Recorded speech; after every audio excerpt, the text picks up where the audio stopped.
noches, bienvenidos a Cierre Edición, les informa José Armando Ronstadt.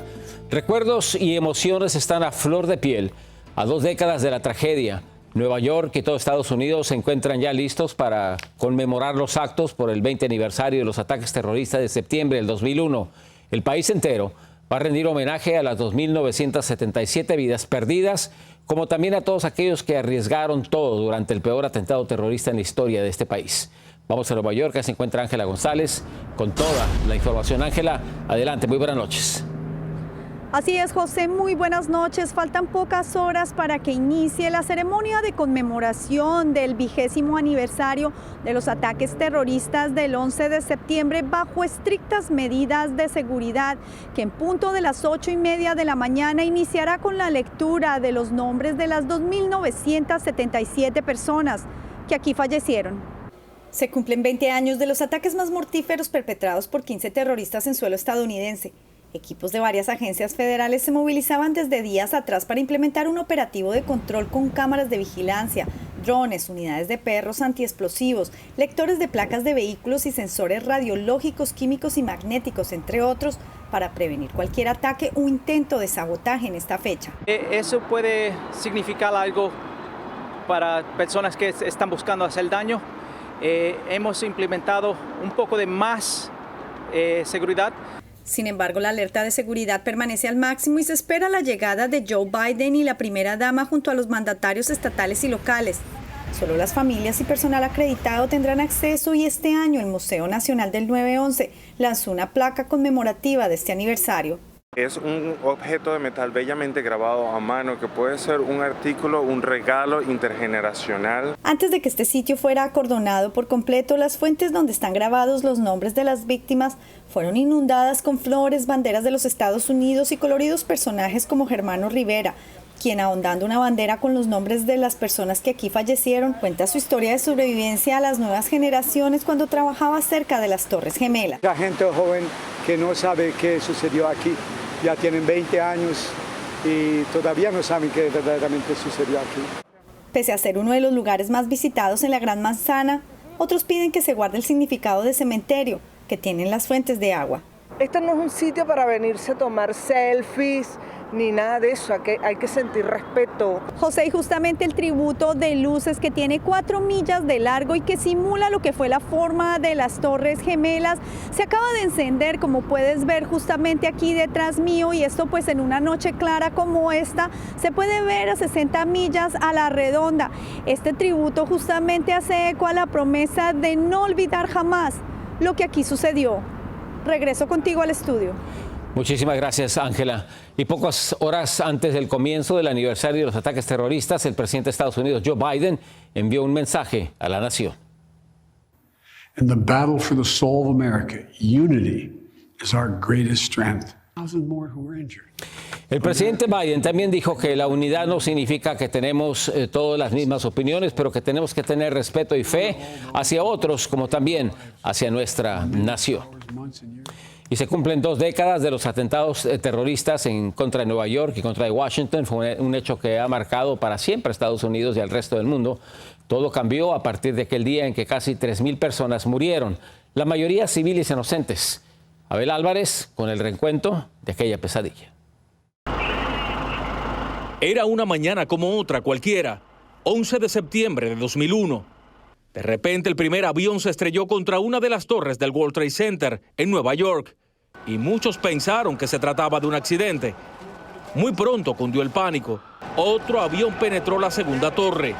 Más tarde se supo que un tercero había destrozado una sección del Pentágono, la sede de las Fuerzas Armadas norteamericanas, y un cuarto con destino desconocido había caído en Pensilvania.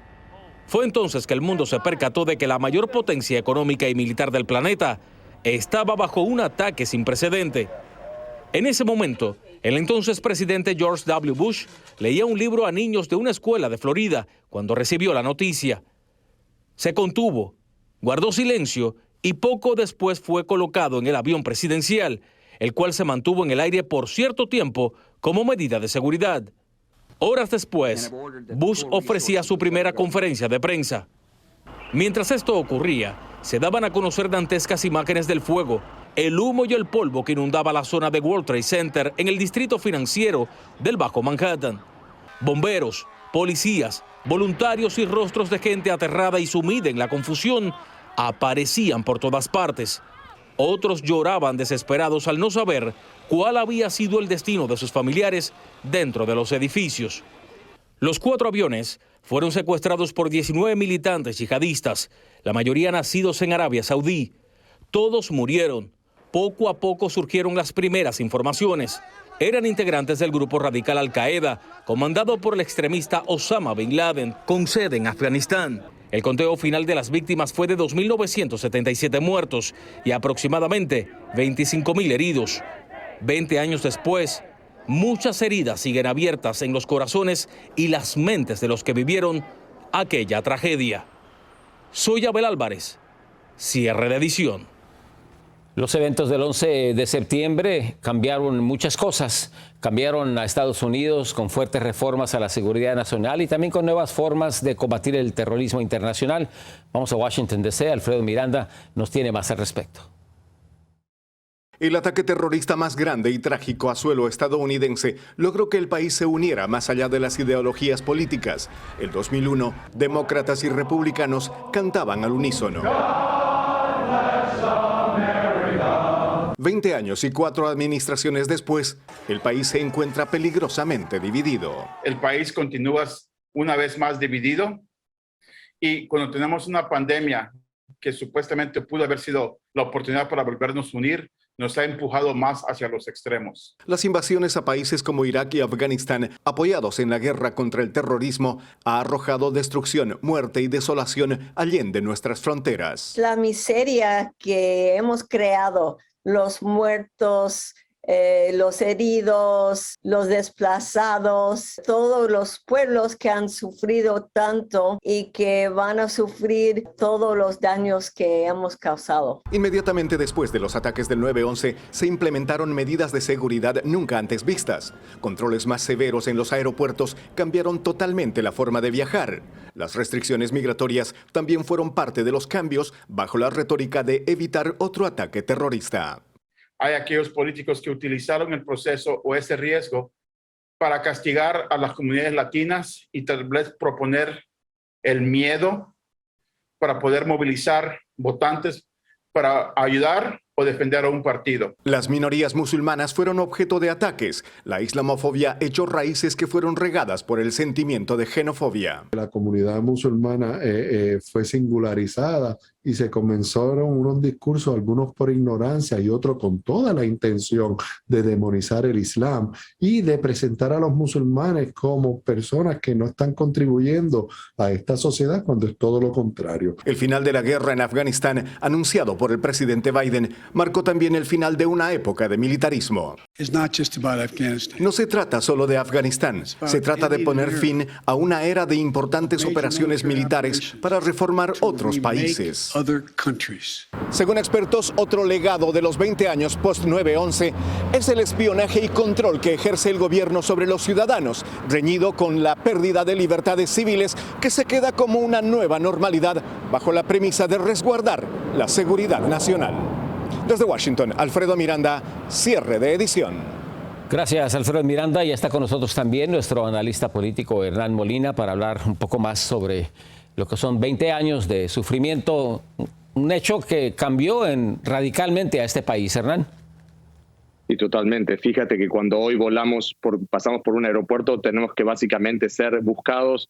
Todos pasamos a ser sospechosos. Hoy, si no quieres pasar por ese largo proceso, tienes que aplicar para lo que se llama Global Entry o el TSA Pre. Entonces, ahora somos todos sospechosos porque vivimos en un estado de terrorismo global y, obviamente, eso no solo cambió a Estados Unidos, sino cambió al mundo, obviamente.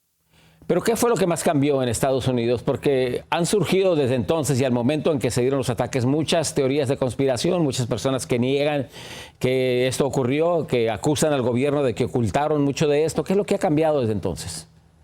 Bueno, no solo pasamos a ser obviamente sospechosos, sino que también, como bien decía Alfredo Miranda y también Abel Álvarez, hoy día estamos todos siendo monitoreados. Hay una acta que se aprobó el mismo 2001 que es la Acta Patriótica, donde básicamente todos los ciudadanos pasamos a estar monitoreados y la información que es personal está al acceso. Las mismas informaciones que tienen las compañías telefónicas, por ejemplo, tienen la obligación de cooperar con la Agencia Nacional de Seguridad. O sea, nuestro país ha dejado de ser un país en el que vivíamos algo relajados a estar continuamente mirando para el otro lado porque por ahí nos llegan a poner una bomba o llega a haber un ataque terrorista. Eso pasó a ser la normalidad.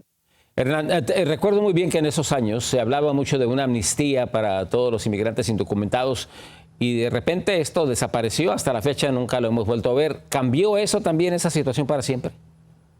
Sí, cambió obviamente porque obviamente ahora el hecho de ser extranjero pasas a ser obviamente aún más sospechado de posiblemente tener intenciones negativas, nefarias para la seguridad de Estados Unidos. Y acuérdate que en el 2001 se estaba a punto de llegar a ese acuerdo entre México y Estados Unidos para un intercambio que sea favorable en temas de migración para Estados Unidos y para México también. Y obviamente eso quedó descarrilado y hoy día la xenofobia está a la orden del día. Tuvimos un expresidente que acaba de perder las elecciones, Donald Trump, que impuso restricciones a países islámicos solo porque la religión de ese país es islámico. Entonces imagínate cómo 20 años más tarde no estamos mejor, estamos peor. Estamos peor, pero aún hay mucho camino por recorrer y esperamos que también haya esperanza de que mucho de esto cambie. Gracias, Hernán Molina. Gracias a ti. Muy buenas noches. Vamos a otra información. Después de una breve pausa comercial aquí en Cierre de Edición. En el 20º aniversario de los ataques del 9/11 salen también a la luz crónicas y mensajes de quienes sobrevivieron a la catástrofe.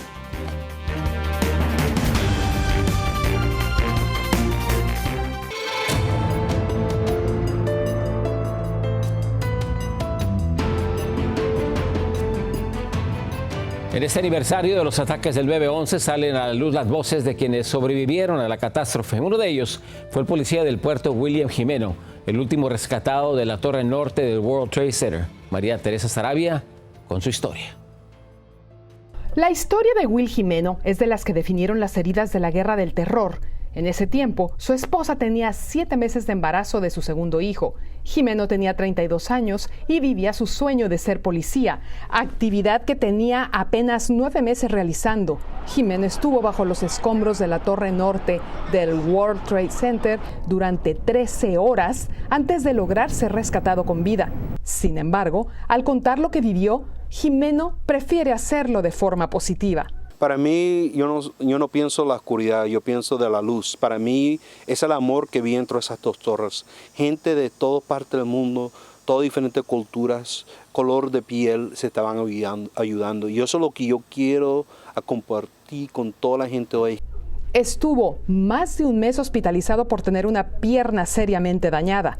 Además, tuvieron que limpiarle los pulmones porque los médicos le dijeron que estaban severamente afectados, como si hubiera fumado por 30 años. Ese día, él lo tomaría libre, pero fue llamado de emergencia para acudir a las torres. A pesar de todo eso, hoy tiene un mensaje inspirador para compartir. Y lo trato que yo hacer para dar honor a ellos es vivir una vida buena, con honor, y recordarme de ellos y hablar sobre el coraje de ellos. María Teresa Saravia, Cierre de Edición. Los invitamos a que se queden con nosotros con Cierre de Edición.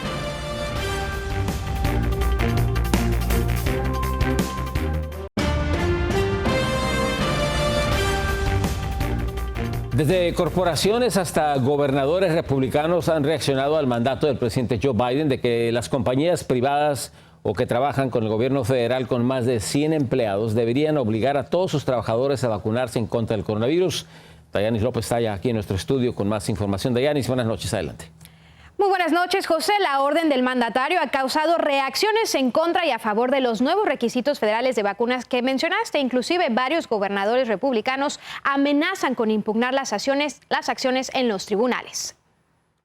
Me as governor, I'm going to have the legislature involved as well. We're going to fight back and offer protections. Así respondió tanto el gobernador de la Florida como el de Texas, Dakota del Sur, Arizona, entre otros, calificando como inconstitucional, así como un agravio a las libertades civiles y un daño a la economía del país, el mandato de que empleados federales y lugares de empleo con más de 100 trabajadores se les exija la vacuna, por lo que prometieron presentar desafíos legales. Ahí los gobernadores no se pueden meter, porque como es el presidente y está sobre la autoridad de los militares estadounidenses, de los empleados federales. Inclusive será un reto que procedan los litigios, ya que el mandatario puso el plan de inmunización obligatoria en manos de la Administración de Salud y Seguridad Ocupacional, OSHA por sus siglas en inglés. Los gobernadores no pueden interferir con OSHA, con esas medidas para proteger a los trabajadores. Por otra parte, algunos empresarios que apoyan la medida temen que el exigir la vacuna contra el COVID-19 aumente la falta de mano de obra. You know, this is something that we're embracing and we believe in. And the biggest concern that we have had in the past, we wanted to enact this as other businesses have. But the job market is so tight, we had been fearful we would lose employees. Mientras que algunos propietarios de negocios como Vicente Ortiz creen que la vacuna debería seguir siendo opcional. La vacunación es algo muy necesario para erradicar pues esta terrible pandemia que nos ha azotado. Pero yo creo que también podría ser un poco más voluntario y no ser tan dictatorial. Y se espera que en las próximas semanas OSHA publique las reglas para esta medida. Una de ellas podría multar con casi $14,000 para quienes no acaten las órdenes. Mientras tanto, José, un gran número de científicos aseguran que la vacunación obligatoria ayudará a erradicar esta pandemia. Muy buenas. Esperemos que así sea. Muy buenas noches. Feliz fin de semana, Dayanis López. Vamos a otra información. La Corte de Apelaciones de la Florida dio una victoria al gobernador de ese estado. Esto es lo que sabemos. Ron DeSantis ha tratado de determinar que su decisión de prohibir el uso de mascarillas en las escuelas es legal. Los abogados del gobernador habían apelado a la decisión de un juez de la Florida que había prohibido al gobierno estatal seguir adelante con su medida en contra de la protección facial. Varios distritos escolares se habían rebelado contra la decisión del gobernador DeSantis. Y los desastres no tienen para cuándo acabar en el territorio mexicano. Esta vez fue un deslizamiento de un cerro del Estado de México que se llevó todo lo que encontró a su paso. Víctor Blázquez, con imágenes y detalles. Una nueva tragedia está embargando a los mexicanos. Esta tarde decenas de familias fueron sorprendidas por un deslave en las faldas del Cerro del Chiquihuite, donde viven, y es que enormes rocas cayeron por las laderas, rodando por las calles, sepultando casas y personas. La casa de la señora Miriam fue de las pocas que se salvaron en la calle. Así nos contó cómo lo sintió. Hoy pensaba que era como siempre se vienen los carros para atrás, por lo mismo de la calle que está, pues usted sabe cómo está de fea. Y así. Y hasta tembló ahí en su pobre casa. Baja mucho el riesgo. Las fuerzas de seguridad estarán a cargo del resguardo en la zona del desastre. Incluso se ha pedido a los vecinos evacuar el lugar. Con profunda tristeza, Luis se despidió de su casa. En su maleta solo pudo echar lo indispensable. No, pues nada más dijeron que se desalojamos, pero no nos dan indicaciones así bien. Pero nosotros sacamos lo que pudimos. No, pues lo más indispensable, papeles, un poco de ropa. Mientras, los equipos de rescate y vecinos se han organizado para intentar salvar a los habitantes que quedaron atrapados entre los escombros y atender a los heridos, que según el último reporte es de un muerto, un lesionado, 10 casas dañadas y por lo menos 10 personas desaparecidas, entre ellas 4 niños. Una cifra lamentable que podría incrementarse conforme pasan las horas. Andaba haciendo mi recorrido y nos mandaron el mensaje que viniéramos a apoyar, porque el cerro se había desgajado. Entonces pues nos asustamos y venimos pues corriendo a ver en qué podemos apoyar. Aquí los trabajos de búsqueda y rescate trabajan a marchas forzadas para encontrar con vida a una de las personas que se encuentran entre los escombros. Y es que cada instante es fundamental porque la noche puede caer, lo que dificultaría los trabajos de rescate. En Tlalnepantla de Base, Estado de México, Víctor Blázquez, cierre de edición. Un breve corte comercial y los esperamos al regresar con más información en Cierre de Edición.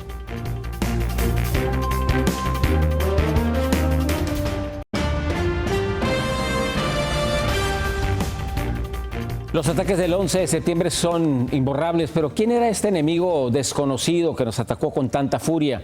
Nadie lo sabía ni lo que podía venir después. La desesperación ante lo desconocido en las horas subsecuentes al ataque forjaron un miedo colectivo al terrorismo y a todo aquel que tuviese el perfil de ser uno de los que nos odiaban simplemente por odiar. Esos ataques terroristas cambiaron por siempre, no solo a esta nación, sino a gran parte del mundo. 20 años después, para quienes lo vivieron en carne propia, son muchas las heridas aún abiertas. Son 20 años de angustia continua, como han dicho muchos de ellos. Aquel 20 de septiembre, el porvenir de millones de personas habría cambiado para siempre. Muy buenas noches. Muchas gracias por acompañarnos. Yo soy José Armando Ronstadt. Muy buenas noches.